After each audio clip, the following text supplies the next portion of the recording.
Saludos cordiales, docente Villanueva y compañeros. El día de hoy vengo a realizar la presentación acerca del giro cingulado.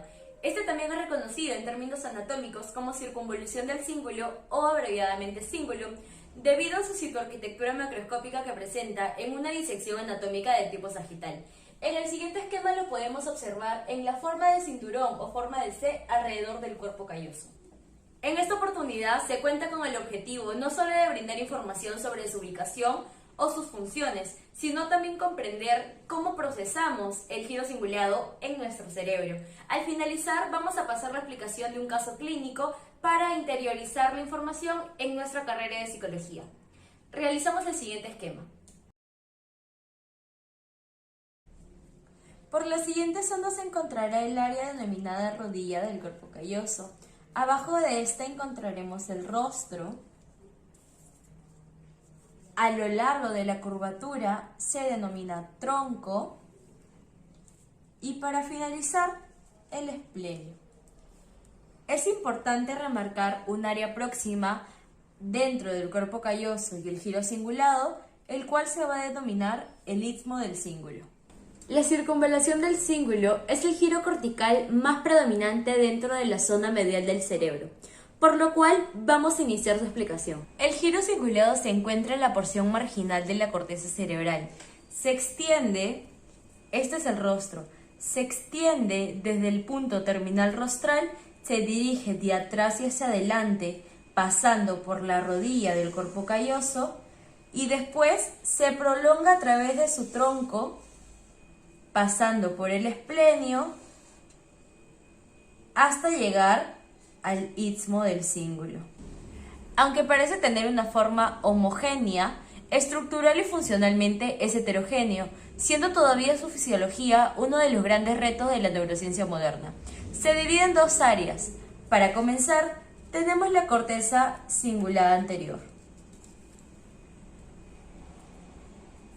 Esta se halla delimitado por el surco calloso marginal, o también llamada cisura marginal, surco del cíngulo, que es lo que encontramos alrededor de esto, hasta el surco del cuerpo calloso, el cual se encuentra denominado por toda la zona de abajo. En su parte posterior está separada por un pequeño surco subparietal.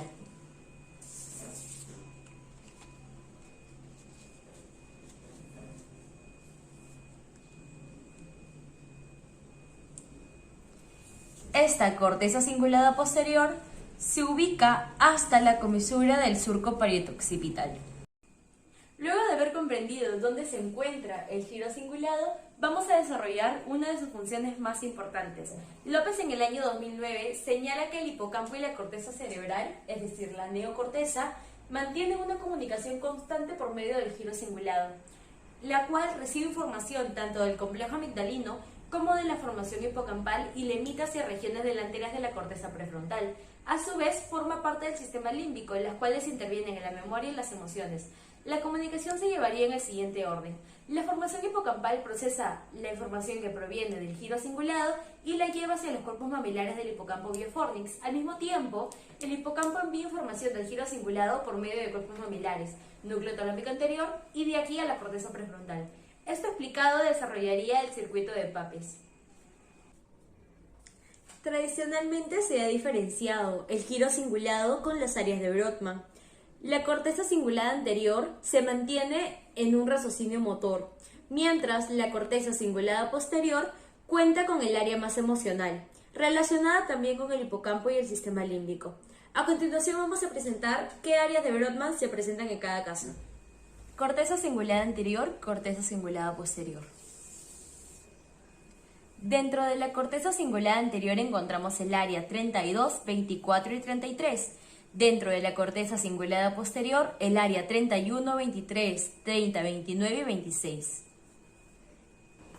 Pregenual, área 33 de Brodmann, encargada del procesamiento de toma de decisiones, cognición, inhibición cognitivo-motora, procesamiento de experiencias y entradas emocionales. Dentro de lo motor está encargado de la planificación y preparación, imagen-reflejo, respuesta a estímulos vestibulares y oculares y a su vez motores. Somatosensorial, Es la parte de la corteza cingulada anterior que se activa repentinamente en los estudios de mapeo de dolor somático. Corteza cingulada rostral, anterior y posterior, llamada también el área de Brodmann 24 y 32, conduce un debilitamiento en las respuestas automáticas simpáticas, por lo tanto hablamos de un fenómeno de estado inhibitorio. Recibe entrada de la amígdala y registra sensaciones emocionales. El área anterior participa en la detección de errores, vigilancia de conflictos, es decir, detecta los conflictos en el procesamiento de la información y señala la incidencia en otras áreas que posiblemente puedan responder a este. En el área posterior es importante dentro de la planificación de reacciones esqueletomotoras a las sensaciones emocionales, por ejemplo, el hecho de prestar atención a un estímulo externo específico. Concretamente también se encuentra relacionada con el reflejo de orientación. Implica el movimiento de orientación cabeza-ojo hacia algún estímulo. Esto quiere decir que si alguien te tira una pelota, tú vas a tener el reflejo para poder recibirla en el aire y no hacerte daño. Corteza cingulada posterior. Área 23, 26, 29, 30 y 31. Según los estudios funcionales, la circunvolución del cíngulo posterior no está directamente relacionada en la iniciación motora como en la anterior. Está activa cuando se aprende habilidades motoras complejas, como el aprender a manejar bicicleta. Sin embargo, está más activa en áreas de lenguaje, como el procesamiento léxico-semántico. En el aspecto emocional participa en el condicionamiento del miedo y diferentes tipos de memorias, topográficas y episódicas, entre otras. A su vez, en el área 23 y 31 se encuentran involucradas el juicio evaluativo, mientras que en el área 29 y 31 se encuentra el razonamiento precautorio. A continuación desarrollaremos las lesiones que suscitan en el giro cingulado. Tumor del cíngulo anterior. Los astrocitos originados de la región anterior del cíngulo, especialmente considerados de grado 2 o 3 por la clasificación de la OMS, son considerados por los autores como una entidad particular. La manifestación primaria más común es la epilepsia, seguida de la cefalia. Estimulación eléctrica. Produce ansiedad, miedo, placer, agresión, desequilibrio emocional ante la toma de decisiones. El daño axonal difuso o DAD se debe a extensas lesiones, daño traumático del encéfalo provocado por un mecanismo brusco de desaceleración y aceleración, que generalmente se acompaña con grados variables de rotaciones, causando ruptura de axones, lesiones por cizallamiento y microvasculatura. Es una de las principales causas de pérdida de conciencia y estado vegetativo, a través de traumatismos cerebrales. Aparece cerca de la mitad de los casos con trauma cerebral severo y también aparece, aunque con menor frecuencia, en traumas moderados y leves. El resultado de un DAD frecuentemente termina en un coma. Cerca del 90% de pacientes con DAD severo nunca recobran la conciencia y de salir del coma presentan trastornos remanentes significativos. Trastorno de estrés postraumático. Muestra hipoactividad en la corteza cingulada anterior rostral, cuando intentan evocar un trauma o durante su reexperimentación. Ecopraxia. Su lesión produce varios trastornos y síndrome de conducta de imitación y uso compulsivo de objetos. Es comúnmente relacionado con el síndrome de Tourette. Lesión cingulada bilateral generada con incontinencia de esfínteres, o también llamada enuresia. La alteración más conocida al lesionarse el giro cingulado es el síndrome medial frontal o del giro cingulado anterior. Se caracteriza por falta de iniciativa, asinesia, hipocinesia, apatía y mutismo.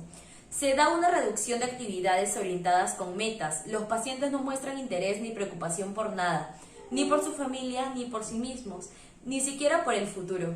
Confundido comúnmente con depresión. Sin embargo, el giro cingulado sí ha demostrado que también interviene en episodios de depresión o trastorno limítrofe de la personalidad y ansiedad. Crisis gelástica. También llamada crisis epiléptica, frecuentemente de risa inapropiada como manifestación principal. Es de origen diverso, no mantiene relación con una patología epiléptica. Sin embargo, refiere a múltiples descripciones de risa patológica no epiléptica como síntoma predómico o inicial en pacientes con ictus. Caso clínico de mujer de 81 años.